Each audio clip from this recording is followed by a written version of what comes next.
वो कहते ना, इट्स जस्ट आई वॉश। ये सिर्फ आंखों पे पर्दा डालने के लिए आज बुलाया गया था।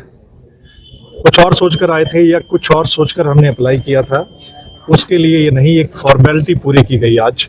ये जो C&V की प्रक्रिया जिसको बोला गया चेक एंड वेरिफिकेशन, यानी सुप्रीम कोर्ट के जो आदेश है, निर्देश है, उनको भी नहीं माना जा रहा। ये सुप्रीम कोर्ट के आदेश निर्देशों को भी नहीं माना जा रहा कि किस तरीके से चेक एंड वेरिफिकेशन होगी। हमने जब चुनाव का नतीजा आया था तो 7 दिन का समय होता है कि अगर किसी को कोई ऑब्जेक्शन है तो आप अपना ऑब्जेक्शन फाइल करें, मांग करें, और बकायदा एक प्रोसीजर होता है।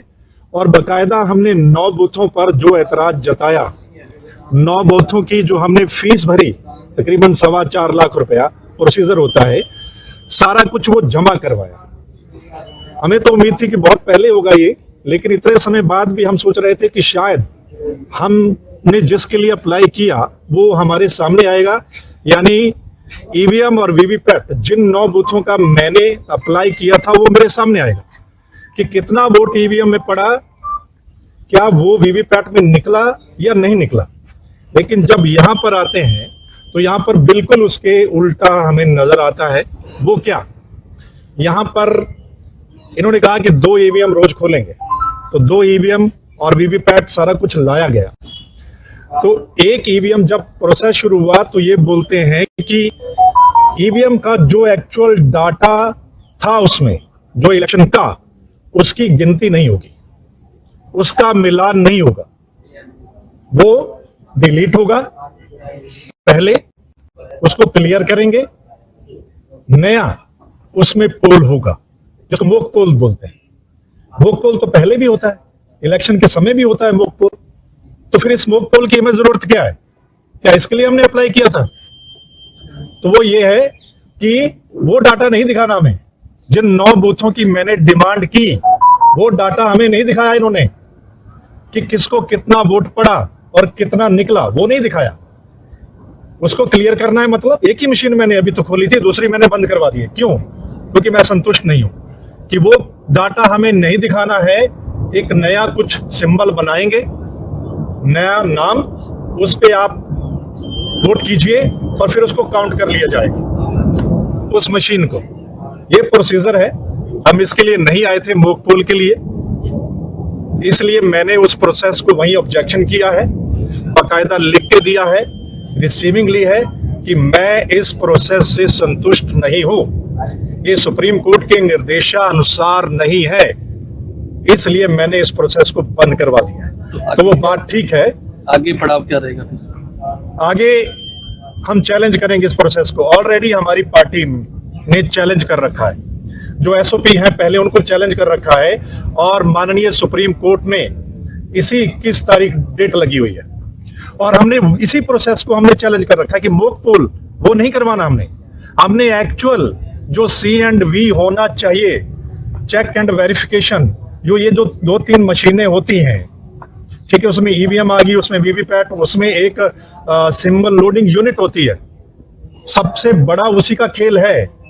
हम चाहते हैं कि वो चेक करवाइए हमें, क्या वो सही है या वो सिस्टम गलत है। वो नहीं, ये कुछ और निकला है, यानी मॉक पोल हम आपको करवा देंगे। हमने मॉक पोल किस लिए करवाना है? तो अधिकारी आए थे, इलेक्शन कमीशन, इलेक्शन के तहसीलदार भी थे, डीसा भी थे, उन्होंने क्या कहा आपको? कोई बातचीत आपने रखी? वो बोले जोश जैसा हमें बोला गया हम तो वही फॉलो करेंगे, ये प्रोसेस है, ये हमें बोला गया है, यही इसमें हम कर सकते हैं, इससे ज्यादा नहीं। और मैंने पहले भी जब ये बात शुरू हुई मैंने कहा ये किस लिए, ये मॉक पोल के लिए मैं नहीं आया हूं। मैंने किस लिए अप्लाई किया था? मॉक पोल के लिए अप्लाई नहीं। फिर मुझे 9 बूथों का अप्लाई करने की जरूरत क्या थी? अगर मुझे सिर्फ उन्होंने ये मॉक पोल दिखाना है कि ये देखिए एक नया डाटा, ये देखिए ये वोट डाल रहे हैं और ये इधर निकल रहा है, तो फिर मुझे एक ही मशीन बहुत थी। मुझे 9 मशीनों के लिए अप्लाई क्यों करवाया, ये बता दीजिए। मुझे उस समय बताते भाई ये मॉक पोल है तो मैं एक ही यूनिट का करवा लेता, या मैं करवाता ही नहीं। मुझे 9 यूनिट का क्यों करवाने, कितना पैसा भरने की मुझे जरूरत क्यों थी? और फिर इन्होंने 5 दिन किस लिए, ये समझ में नहीं आता। ये बहुत बड़ी बात है। आप कह रहे हो आई बार शायद तो जिला प्रशासन पे दबाव है सरकार का? ये दबाव कह लीजिए, या मैं मानता हूं कि इलेक्शन कमीशन मतलब सुप्रीम कोर्ट के आदेशों को भी नहीं मान रहा है।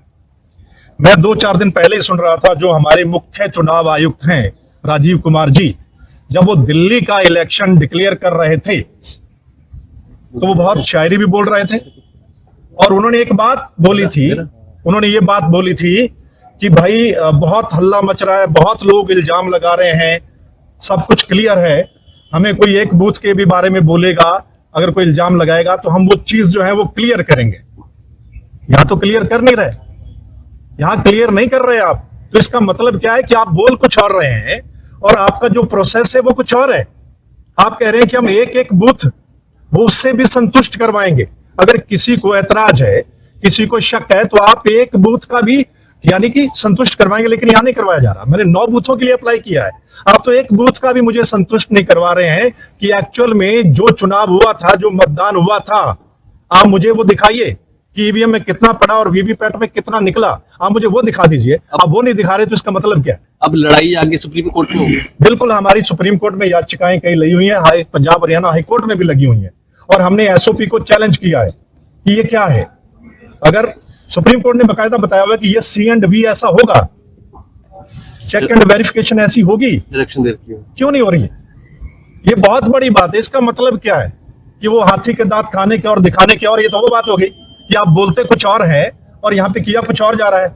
इसका मतलब क्या है कि जो सवाल उठ रहे हैं वो सवाल बरकरार हैं। पहले हरियाणा का इलेक्शन होता है, फिर महाराष्ट्र का इलेक्शन होता है और दोनों जगह ये सवाल उठते हैं।